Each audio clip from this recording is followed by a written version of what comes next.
Good evening, it's 8 o'clock. I'm Sally Burdett, live from Johannesburg. Your top stories this evening. My name has been tarnished for wrong reasons, and I don't know what are the motives for that. The Harry Gwala District Municipality Mayor is off the hook for now. Murder charges against him provisionally withdrawn, but the Mayor of Newcastle remains in custody.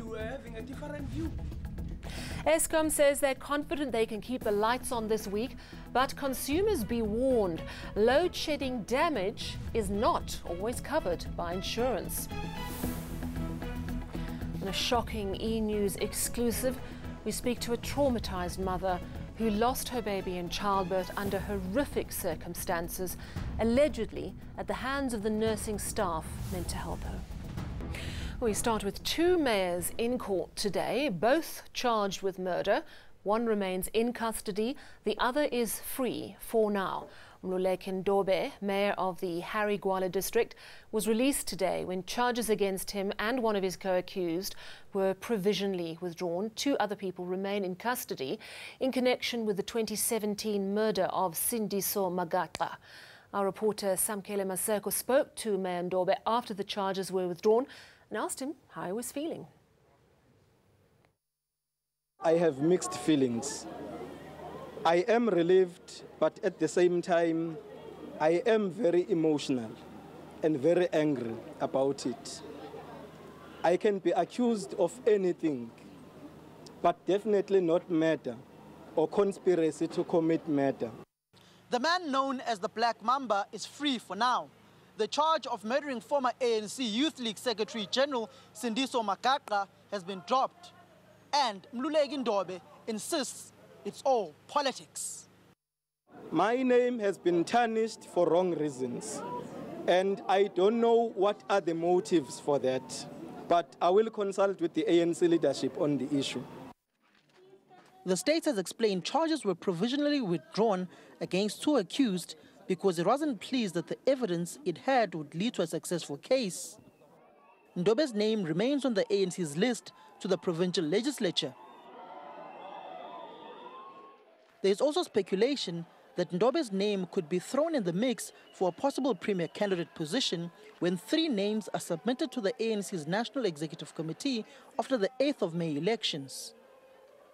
Samkele Maseko, Umzimkhulu, KwaZulu-Natal. Meanwhile, Newcastle Mayor Ntoko Matlaba will spend another week behind bars. Angry ANC members gathered outside the Madadeni Magistrates Court in KwaZulu-Natal today, where the case was postponed. Now, Matlaba is facing 2 counts of conspiracy to commit murder, 1 count of murder and another of attempted murder. In 2016, then ANC Youth League Deputy eMalahleni Chairperson Wandile Ngubeni and an ANC councillor candidate, Thembi Mbongwa, were shot and killed. Another person was wounded but survived the attack. Now, the ANC in the eMalahleni region says it will respect the court, whatever the outcome. Mayor Matlaba is due back in court next Monday. Well, Eskom says it can keep the lights on this week. Welcome news after more than a week of blackouts. So what's changed? Our viewer Mtila takes a look. After a week of blackouts that cost the economy billions, Eskom says no load shedding is expected this week. The power utility says this is because of a gradual improvement in the power system. A week ago, we were in a very desperate situation. We had lines down from the Korobasa power station in Mozambique. Our own power stations were not performing well, both the new ones and the old power stations. And then to cap it all, we had our emergency power stations, which burn diesel, unable to do their normal production because of a shortage of diesel. The timing of the latest bout of load shedding couldn't have been worse. Rating agency Moody's is set to announce its review of South Africa's credit rating on Friday. So could this have been the reason for Eskom's sudden about turn on power cuts? One can be suspicious, especially if you know that one of the biggest concerns when it comes to economic growth, let alone our ratings, Eskom continues to be this big elephant in the room. Even some energy experts are amazed at how Eskom came back from the brink so quickly. We still don't believe this whole exaggerated load shedding in the way they've actually escalated it to level stage 4. We are told that there is a malfunctioning of a software. We are told that there is currently power stations not producing the electricity. But whatever the reason, South Africans can breathe a sigh of relief that the lights are back on for now. Aviwe Mtila, Johannesburg. Well, the lights may be back on, but the effects of load shedding are still being felt. Insurance companies say damage to appliances caused by surges when the power comes back isn't always covered. Piladi Situsa has the story. Unplug, unplug, unplug. Your laptops, your cell phones, even your TVs. Take the plugs out of the walls before the electricity comes back on, because the problem is when the electricity comes back on, a power surge can come through, and that's when the electronic equipment normally is fried. Christelle Colvin says unplugging appliances is only the first step in protecting yourself from potential damage after a bout of load shedding. Next is making sure your various insurance policies cover any and all power surge damage. For things like alarms and motorized garages, backup batteries need to be checked and maintained routinely. Fire damage is an even bigger risk for power surges. You should be worried to the extreme of your home burning down, because we have actually seen claims like that. So many people have generators operating in their homes, and the electricity current switches from the generator to Eskom and back. Now the problem is sometimes during that switching process it can actually cause a fire, or even an electronic item like a cell phone can catch fire. Maybe it's on your bed while it's being charged. She says insurance claims have spiked since load shedding hit last week. We've seen an increase in incidents with electronic goods, with criminal activity, even motor accidents. Coleman says this brief reprieve from load shedding is the perfect time to ensure you're ready before the next round of blackouts hits. Piladi Situsa, Cape Town.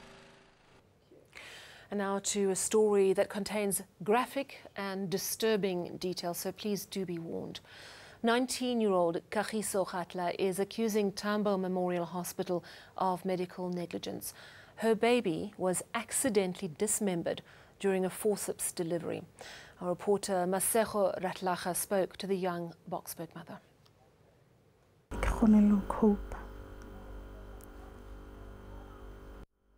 Kagiso Gatla's hopes and dreams for her first child have been shattered.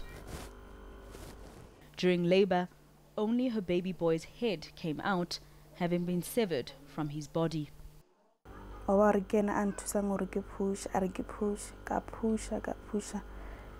Nix, then push is still the same thing out nix. Mara arahloya ngwana ya bonahala. Mo e bonahala jwalo, ara ba tšee dispunjela tše digolo. Mo ba tšea dispunjela tše digolo, hlogo ya ngwana ya kgona go tswa. Ba tswa hlogo fela. Mmele o setse ka hare. Gatla, who was 6 months pregnant at the time, has told ENCA doctors had informed her the baby had some abnormalities. But she was prepared for bringing up a child with difficulties. The still traumatized young woman also doesn't understand why it took a further 24 hours before the remaining parts of the fetus could be removed. Hospital management insists it explained to Gatla that her baby had a very small chance of surviving. So in this particular instance, because the abnormality of the spine, you remember the head is anchored by the spine to the rest of your body. But because there was an abnormality, without even the doctors attempted to put the head just popped out on its own. So we tried to see if the rest of the body would follow, and unfortunately the rest of the body didn't follow. We asked why the mother wasn't taken for an emergency C-section when doctors noticed the severe abnormalities. The rule is with normal deliveries, if you can deliver the head, you can deliver the rest of the body. And the problem is taking a patient directly for a cesarean section also leaves them with a scar. Gatla is now left wishing she could have been spared the horror of what should have been a joyful experience. Masego Ratlaga, Boksburg. Well, President Cyril Ramaphosa has expressed sadness at the passing of Princess Irene Audrey Thandekile Buthelezi. The wife of IFP leader Mangosuthu Buthelezi died this morning after a long illness. Princess Irene was 89 years old. The couple had been together for 67 years. Still ahead on eNews, cholera concerns in cyclone-ravaged Mozambique. And on the business front, the rand is set for a volatile week ahead of an interest rates announcement by the SARB, as well as that ratings review.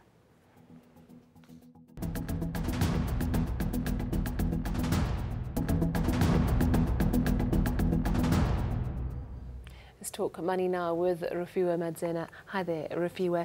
90,000 miners' jobs on the line when the Eskom tariff hike comes into play on the 1st of April. Why? So the mining companies have said repeatedly over the years that they cannot afford the cost of power in this country. I mean, it's one of the most unaffordable sources compared to other miners globally. So what happened was when the Minerals Council went and appealed in front of NERSA that we just won't be able to afford these costs should these tariff hikes come through, NERSA went ahead and gave the increase despite the fact that it wasn't the exact amount that Eskom asked for. And already we see the mining sector is one that hasn't done well for about a decade, though loss-making. We see that a lot of these mines get deeper and deeper, which need more power, more resources to operate, and the miners just can't, just cannot afford them. Another thing we're seeing is because of the policy uncertainty within the sector, it hasn't received as much as investment as it should be getting. So funding comes from revenue, and because we've seen PGMs, which are your platinum metals, as well as gold, being loss-making for the last few years, that revenue is just not coming in.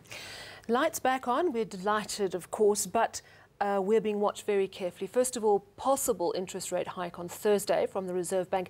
And of course, Moody's is going to give us a ratings review on Friday. That's right, Sally. So we're going to see the SARB release its interest rates. And I mean, economists that were polled by Reuters have indicated that they actually will stay the same. Wow, that's amazing. It's interesting because, and this is what the SARB is going to take into consideration, is the weaker rand, as well as the constrained consumer, the VAT price increases, fuel price increases, as well as those tariff price increases that come in on Friday. Any and guesses? then movies. well, we are saying that they're going to be keeping us at a maybe not junk status, but going to give us a negative outlook, keeping us a close eye on us until after the elections. Oh, let's hope so. Let's hope for the best. Thank you very much, Refiwe Madzena. But before I let you go, just give us the indicators today. Right. So not a great day on the JSE today either, Sally. So the JSE slipped more than 1.5% to a one-month low amid mounting concerns over a dwindling global economy. Now, the fall was led by your local miners, which came under pressure today. On the commodities front, gold benefited from the weaker dollar, but unlike the precious metal, Brent crude came under pressure from those very fears and the potential of the US potentially falling into recession. And on the local front now, on the currencies, the rand was 1% firmer against the dollar at the JSE close, but traders will be watching cautiously ahead of that SARB interest rate decision, as well as Moody's ratings review on Friday. Plenty happening this week. Thank you busy. very much. We'll chat again to you tomorrow, Refiwe. Well, humanitarian agencies are concerned that diseases such as cholera and malaria will spread in the aftermath of Cyclone Idai that's devastated parts of Mozambique, Zimbabwe and Malawi. An increase in cholera has already been reported. Meanwhile, the South African Defence Force continues its rescue efforts, and Gerrit Pretorius has this report from Beira. Major Mzi Sandman Sandi joined the Air Force in 2005. He started his career as a pilot in 2008 and started flying helicopters in 2009. He says flying is his passion. I've always loved flying. Why? It's beautiful. I cannot explain it. It's a passion that I cannot explain.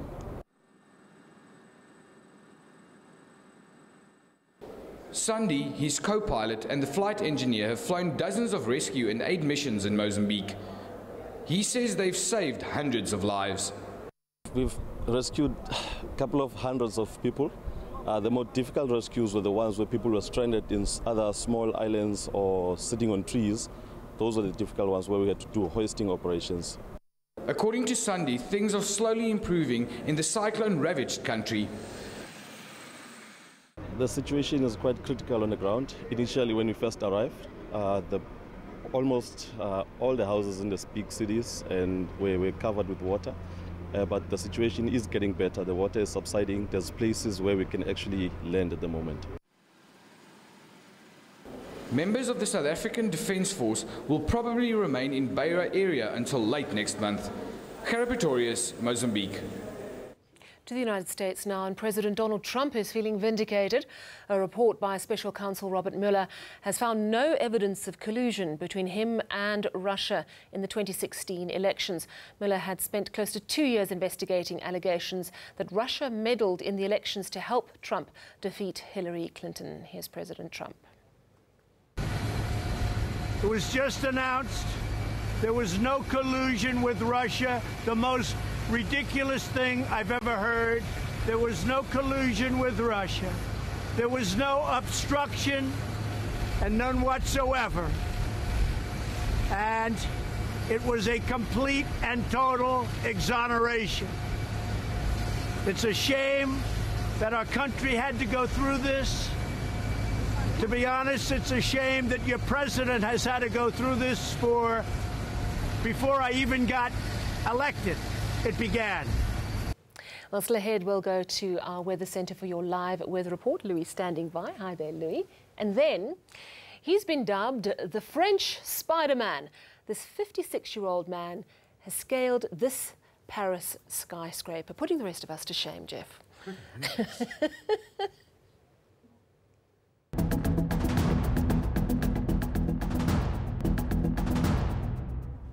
Time to get all your weather news with Louis Fernandez. Good evening, Louis. How's it looking? Things are looking good, Sally, at the moment. In the southern parts of the country, a cold front made landfall today, and that really changed conditions over that region. And we're going to see the cooler weather spreading up the eastern coastline overnight as there is a high-pressure system ridging in that cold air from further southwards. So Tuesday is going to start off cloudy and rainy for some areas in the Eastern Cape, KZN and Mpumalanga. It's going to be a chilly day over these places as well. And those conditions will slowly push further northwards into the Lowveld and the adjacent escarpment areas as the day goes on. For the Highveld, for the meantime, staying fairly hot, and along with that, a few more thunderstorms in the forecast. In the Northern Cape, it is going to be a dry Tuesday, and while some areas stay quite hot, in the south, a little bit of cooling coming in with that cold front, 23 in Sutherland and a high of 24 for Colesberg. And while many areas in the Western Cape are going to be warm, the exception will really be Vredendal, 34 degrees as a maximum. There could also be a little bit of light rain at first in the south of the province. Very low temperatures for some areas in the Eastern Cape, Kowa with a maximum temperature of 13 degrees. It's going to be cloudy with drizzle in your area, and we're going to have a mostly cloudy and wet day in KwaZulu-Natal. It's going to be quite chilly over the province, especially over the southern high ground, including Kokstad. We're going to see a much cooler day into the Mpumalanga area, 19 for Ermelo and Mkondo, showers and thunderstorms over the province, as well as some rain, even into the Lowveld. And then that rain will push its way northwards onto the escarpment areas of Limpopo, while there could be a few thunder showers elsewhere. A hot and dry day all across the northwest, and we'll see similar conditions towards Welkom in the Free State, but as you head further eastwards, we see a few thunder showers where it is going to be quite a cool afternoon. And the cooler air doesn't quite get to Gauteng just yet. A few thunder showers likely in the afternoon, and temperatures climb into the upper 20s and even the low 30s for some places. But that is expected to change on Wednesday. The cooler air reaches Johannesburg, 24 degrees as a maximum, while it's going to be hot in the Northern Cape. And then on Thursday, much of South Africa will see temperatures reaching the lower 30s, but quite a bit milder in the south, 24 degrees for both Cape Town as well as George. That's all from the Weather Centre. Back to you, Sally. Thank you very much, Louis Fernandez. And finally, he's been dubbed the French Spider-Man. Alain Robert scaled a 185-metre glass-fronted skyscraper in Paris today without a harness. The 56-year-old has climbed more than 100 structures, including the Golden Gate Bridge in San Francisco. Robert raised about 81,000 rand today, money that'll help finance the renovation of the famous Notre Dame Cathedral. Let's recap your top story this evening. The Harry Gwala District Municipality Mayor is off the hook for now. Charges against him, murder charges, provisionally withdrawn, but the Mayor of Newcastle remains in custody. From me and the team, it's a very good night.